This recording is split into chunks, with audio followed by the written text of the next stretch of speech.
মেরিল প্রথম আলো পুরস্কার অনুষ্ঠানে অভিনেতা ফারহান আহমেদ জোবানের স্ত্রী নির্জনাকে নিয়ে তৈরি হওয়া বিতর্ক এখনও থামেনি।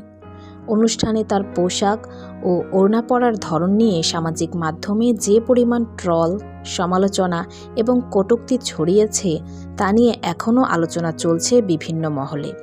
অনেকেই এই সমালোচনাকে অপ্রয়োজনীয় ও সীমা লঙ্ঘন বলেও মন্তব্য করেছেন। এই বিতর্কের মধ্যেই বিষয়টি নিয়ে নিজের অবস্থান জানিয়েছেন জিয়াউল ফারুক অপূর্ব।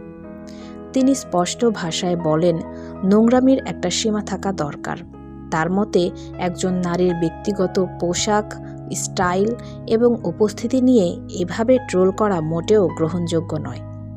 অপূর্ব আরও বলেন, মত প্রকাশের স্বাধীনতা থাকলেও সেটিরও একটি সীমারেখা রয়েছে। যখন যেই সীমা ছাড়িয়ে কারো ব্যক্তিগত জীবনকে আক্রমণ করা হয়, তখন সেটি আর সমালোচনা থাকে না, সেটি নোংরামিতে পরিণত হয়। তিনি মনে করেন, নির্জনাকে নিয়ে যেভাবে আলোচনা হচ্ছে তা অপ্রয়োজনীয় এবং অতিরঞ্জিত। তো ভিউয়ার্স, এই বিষয়ে আপনার কি মতামত কমেন্টে জানাতে পারেন। সবাই ভালো থাকবেন। ধন্যবাদ।